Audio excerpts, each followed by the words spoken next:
O que repercutiu muito essa semana foi isso aqui. Deixa eu colocar na tela, que uma notícia ilustra muito bem. Leonardo, cantor sertanejo, entra para a lista suja do trabalho escravo. Né? A gente vai conversar de novo sobre escravidão no Brasil, mas isso aqui vale a pena a gente conversar sobre particularmente essa lista suja. Então vamos começar falando sobre o que aconteceu. A gente tem aqui, como diz o subtítulo, um adolescente e outros 5 trabalhadores foram resgatados em fazenda do cantor no interior de Goiás em novembro de 2023. E se apeguem a essa data. Esta notícia é de 7 de outubro de 2024, quase um ano depois. Além disso, outras 12 pessoas foram encontradas trabalhando sem registro em informalidade. De acordo com o relatório do Ministério Público, qual que era o problema?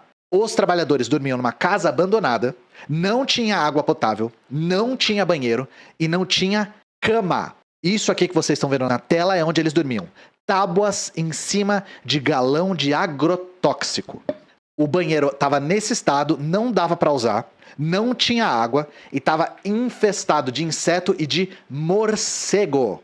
O que essas pessoas tinham que fazer na fazenda do Leonardo? Elas tinham que acordar às 6 da manhã para arrancar pedra, raiz e toco de árvore sem equipamento especializado de proteção de domingo a domingo. Não tinha dia de descanso. Isso aqui foi em 2 fazendas, uma do lado da outra, que as 2 são propriedade do Leonardo. Quem cuidava dessas fazendas era o irmão do Leonardo, que é o Robson Alessandro Costa. Então já cai por terra a coisa de que, não tinha como saber. Quem fiscalizava isso era o irmão do Leonardo.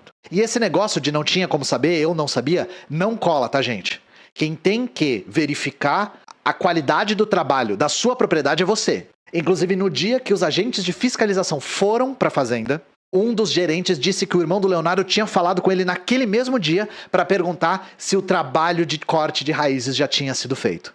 Ou seja, ele estava a par de toda a situação. No dia ele perguntou pro cara. E aí vem isso aqui, que aí a gente entra no cinismo, né, gente?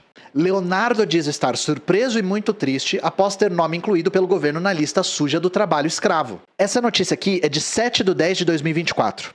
Sabe por que isso aqui não cola? Não cola, não deveria colar e não vai colar nesse caso? Porque ele finge surpresa é uma puta de uma hipocrisia. O resgate foi ano passado. Ele só se pronunciou porque o nome dele foi divulgado na lista suja do trabalho. É só por isso. Não fosse divulgado, ele nunca ia se pronunciar. E aí, o que ele fez nesse vídeo? Ele meteu o quem me conhece sabe.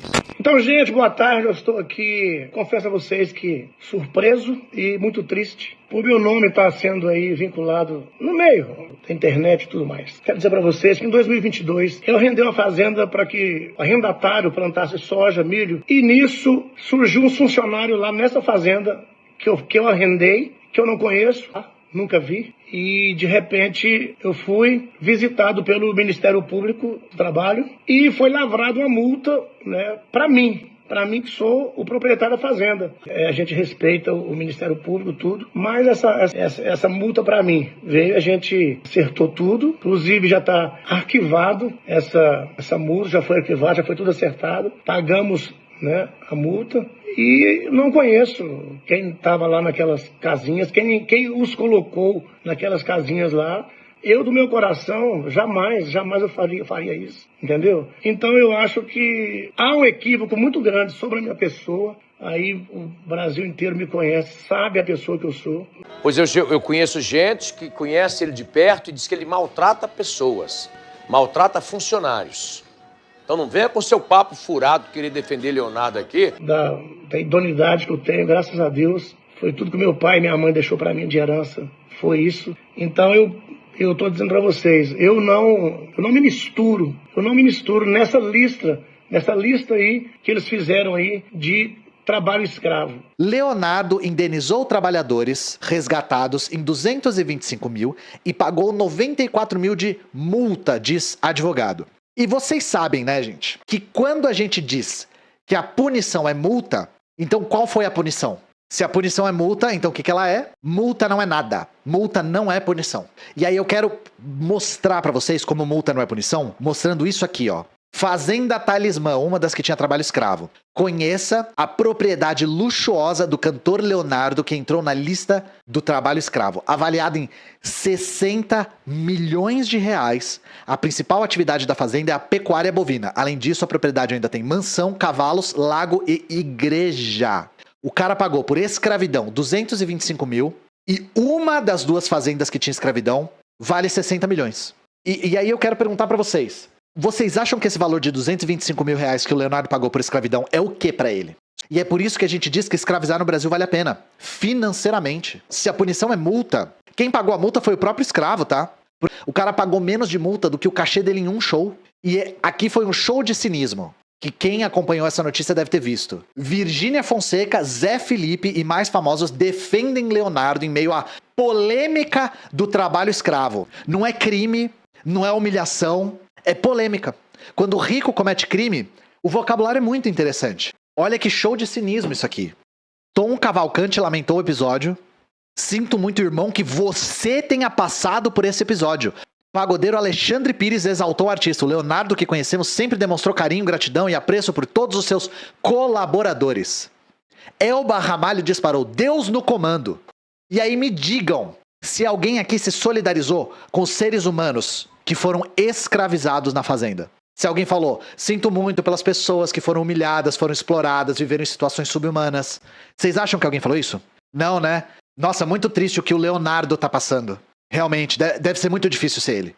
E por que isso voltou à tona? Justamente por conta da divulgação da lista suja, que foi o que fez com que o Leonardo tivesse que falar sobre isso em público. Porque não fosse a lista suja, o cara ia ficar em silêncio absoluto. Hoje, a lista suja do trabalho escravo tem 727 nomes.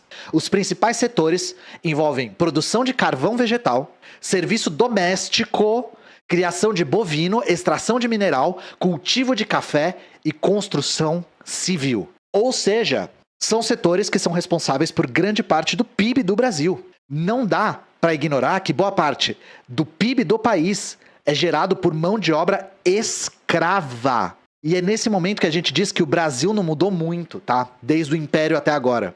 A gente teve também a pecuária. Tem 17 novos nomes da pecuária, da criação de gado. E a criação de gado de corte é uma das atividades com mais trabalho escravo.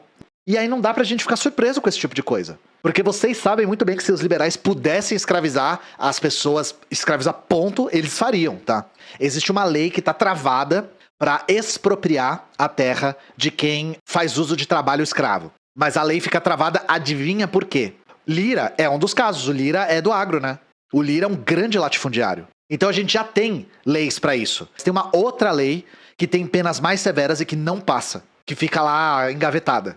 E o que eu digo lá é que mesmo as leis que já existem nunca foram aplicadas. A gente tem que ser também crítico a essa ferramenta de lista suja. A existência de uma lista suja impede os escravistas de continuar escravizando? Bom, a lista expõe, e que é um começo. Se você acha que o governo pune os escravistas, que é o que está previsto, que é, por exemplo, tirando eles de lista de crédito, será que pune mesmo? Mas é aí que a gente levantou essa matéria da Intercept. Governo topa fazer negócio com 18 empresas cujos donos estão na lista suja do trabalho escravo. Então pune mesmo?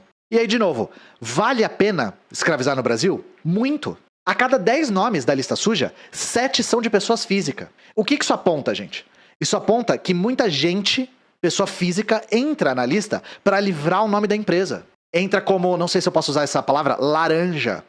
Isso é uma forma de burlar uma lei que já não funciona muito bem, tá? Como vocês estão vendo aí na tela, muitas empresas estão na lista e continuam usando financiamento público. Então, a gente vê que na prática, existir uma lista suja afeta muito pouco. Tem que existir, claro, a gente precisa saber quem são essas pessoas, mas inibir a aplicação de trabalho escravo, ela não é muito potente para fazer. A gente é favorável à expropriação de escravista, tá? Sabe o que tinha que fazer? Tinha que pegar essas duas fazendas do Leonardo e expropriá-las para a reforma agrária. Para todas essas pessoas que foram escravizadas usufruírem de toda a riqueza que foi gerada no lombo delas. E mais, cana para quem escraviza. E do lado da terra, expropriação. Muito brando no meu ponto de vista. A gente não pode, em momento algum, minimizar o que é escravidão. A escravidão atlântica, quando ela era legalizada no Brasil, causou cicatrizes muito profundas. Inclusive feridas que não se fecharam nunca. E a gente agora vai minimizar o que é escravizar uma pessoa? A única coisa que a gente não pode cair no erro de achar que escravidão e trabalho análogo à escravidão são um melhor do que o outro. Não significa que um é melhor que o outro.